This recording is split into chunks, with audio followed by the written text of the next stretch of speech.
Jangan macam-macam kalian dengan bangsa dan rakyat Indonesia. Jangan kalian pikir kaum nelayan adalah orang-orang bodoh, petani adalah orang-orang bodoh. Kalian dengan uang kalian, dengan anjing-anjing yang kalian kasih makan, terus kalian bisa seenak-enaknya kepada rakyat. Tidak, selama mata Bahar bin Smith masih terbuka untuk melihat ketidakadilan dan kezaliman kepada rakyat, maka selama itu akan saya lawan sampai titik darah penghabisan, saudara-saudara. Allahu Akbar. Allahu Akbar. Allahu Akbar. Oleh karenanya pemerintah wajib usut tuntas kasus pagar laut. Siapa yang menanam tuh pagar di situ, betul? Siapa yang nanamnya? Siapa yang ngirimnya? Siapa pemodalnya? Siapa pemiliknya? Perusahaan mana? Harus begitu. Tapi alhamdulillah saya lihat pemerintah sekarang langsung beraksi cepat, saudara-saudara. Betul? Bagus enggak? Bagus enggak? Ya kalau ada bagus kita bilang bagusnya, betul? Betul? Bagaimana kemarin saya lihat pidatonya Prabowo? Dia omelin tentara sama polisi itu. Ya, lihat enggak? Apa katanya itu? Pokoknya kalian ini harus melayani masyarakat, harus begini. Nah, itu bagus itu. Itu jiwa pemimpin itu, betul? Betul? Kalau pemimpin seperti itu, dukung nggak? Dukung nggak? Nyawa kasih nggak? Jiwa kasih nggak? Kita bakal kasih nyawa jiwa kita, ayo sama-sama. Asalkan seperti itu, betul? Pro kepada rakyat, berpihak kepada rakyat, betul-betul melayani rakyat, kerja untuk rakyat. Tapi Prabowo bagus, dia bilang, kalau kalian nggak mau kerja untuk rakyat, silahkan kalian keluar. Bagus nggak?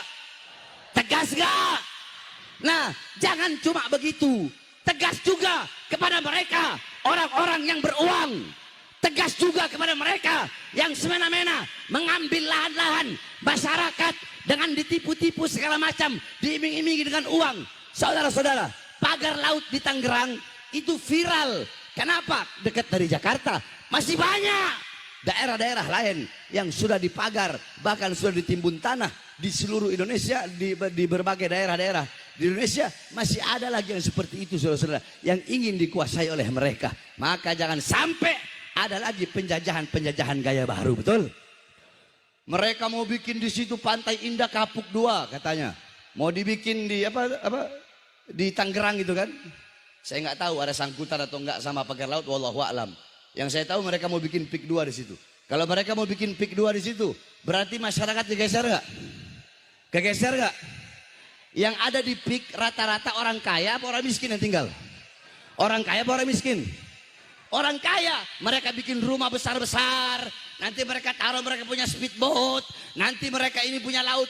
Udah kayak mereka yang punya laut, nanti mereka pergi ke sana, itu laut kayak punya mereka nanti. Akhirnya masyarakat asli pribumi akan tergeser dari tanah kelahirannya sendiri, saudara-saudara. Tapi yang saya heran, ada aja ustadz kiai yang masih belain. Ada ustadz kiai yang masih belain. Udah gitu yang paling banyak belain begal nasab. Yang ada di belakang ini begal nasab. Woi goblok, kalian suka ngomong pribumi-pribumi, tapi kalian lihat dong, bukankah Tangerang masyarakat pribumi Indonesia? Kenapa kalian hianati rakyat? Ngomong pribumi tapi hianati rakyat, betul? Malah pro kepada PIK 2, betul? Malah pro keaguan. Gimana? Katanya Ustadz, Gus, Kiai, Habib, katanya belain umat, belain rakyat. Mana? Hah, orang-orang kayak begitu kumpul 1.000 orang, saya makan sendiri, saudara. 1.000 orang kayak mereka sini, saya sendiri, saya hadapi. Kayak mereka 1.000, asal jangan keroyok ya, satu-satu. Paham? Jadi masyarakat sudah pintar, gak bisa dibohong-bohongi, betul? Betul? Makanya saya tanya, pemerintahan sekarang ini bagus gak? Bagus gak? Bagus gak? Dukung gak? Dukung gak? Selama pemerintah Prabowo mengeluarkan kebijakan-kebijakan pro rakyat, memihak kepada rakyat, kami dukung 1.000%, betul? Tapi kalau mengeluarkan kebijakan yang menyengsarakan rakyat, yang memiskinkan rakyat, yang memperbudak rakyat, yang bikin susah rakyat, maka akan kita lawan. Tidak akan berhenti sampai mati, tidak akan mundur walaupun harus hancur, saudara-saudara. Allahu Akbar. Indonesia merdeka, merdeka, merdeka. Allahu Akbar. Heran, yang jadi jongos-jongosnya yaitu yang suka ngomong-ngomong begitu tuh.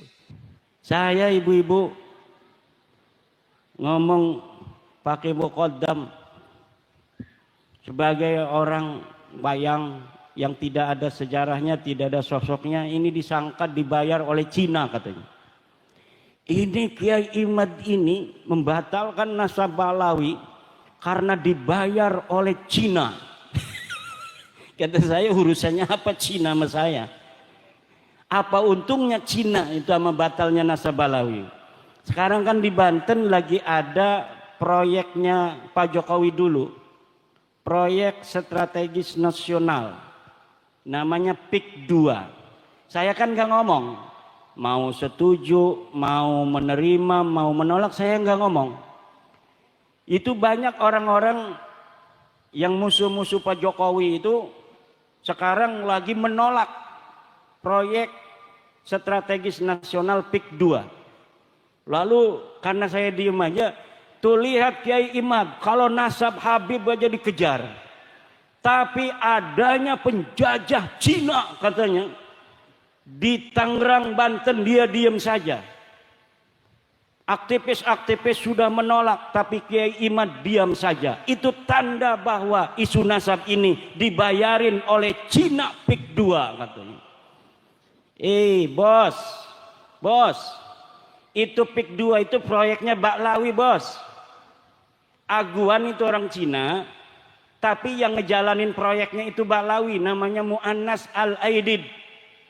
Dia Baklawi, dia Kabib. Kalau saya ngelihat Baklawinya, saya langsung nolak. Tapi orang nolak, orang menerima itu harus tahu apa yang ditolak, harus tahu apa yang diterima. Jangan kita nggak ngerti apa-apa, kita menerima. Jangan kita nggak tahu apa-apa, kita menolak. Saya nggak ngerti PIK 2 ini jenis kelaminnya apa.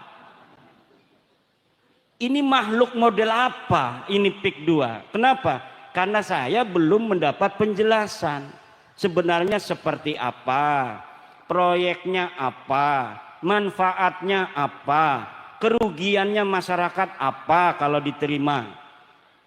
Nah, kalau sudah ada ilmu koma bi al ilmu bi PIK wa PSN, baru kita boleh mengatakan menerima, boleh mengatakan menolak. Karena saya komisi fatwa, ketua komisi fatwa Majelis Ulama Indonesia Provinsi Banten, kemarin saya di SMS, Kiai hari Minggu tolong survei di PIK. Ini dari perintah MUI Banten. Nanti komisi fatwa yang menentukan secara maqasidus syariah apakah diterima ataukah tidak. Kata saya, buat apa kalau kita terjun ke lapangan tapi tidak tahu master plan-nya apa. Saya mohon dikirimkan dari PIK gimana, dari bapedanya gimana, dan alhamdulillah sudah dikirimkan baru kemarin di mobil. Saya baca, tinggal saya terjun ke lapangan, baru setelah kita tasawur. Nah, kita menentukan hukum itu harus tasawur. Al-hukmu bisyai'i far'un an tasawurihi. Menghukumi sesuatu adalah cabang dari tasawurnya. Kalau kita menghukumi sesuatu, menerima atau menolak tanpa tahu tasawurnya, maka itu orang gendeng.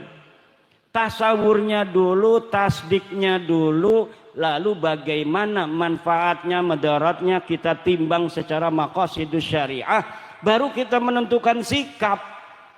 Tapi banyak orang yang kesusu, belum apa-apa menerima, belum apa-apa menolak. Lah harus ditimbang. Setiap proyek yang dijalankan oleh negara pasti tujuannya kesejahteraan rakyat, Bu.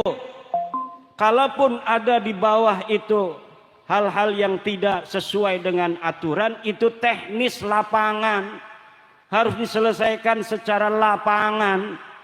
Nah, kalau misalnya harus menunggu secara konvensional, itu Banten Utara yang sekarang mau dibangun itu kalau ngandalin Pemda kabupaten, itu mungkin 100 tahun lagi baru bisa dibangun.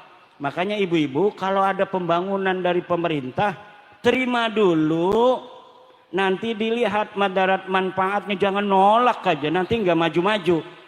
Pak Camat mau bikin jalan, nih apa nih tujuan Pak Camat, kita tolak karena mungkin Pak Camat ini mau nyari untung. Jangan begitu, maslahatnya buat rakyat, maslahatnya buat masyarakat. Jadi sekali lagi, bahas nasab ini bukan karena sesuatu hal di lain kita. Ini adalah intern Nahdlatul Ulama. Karena yang masih percaya Habib putune Nabi ku ya cuma NU. Wong lian mau wis ora percaya Habib iku putune Nabi sing jaman bengen. Muhammadiyah iku ora percaya Habib putune Nabi sing bengen.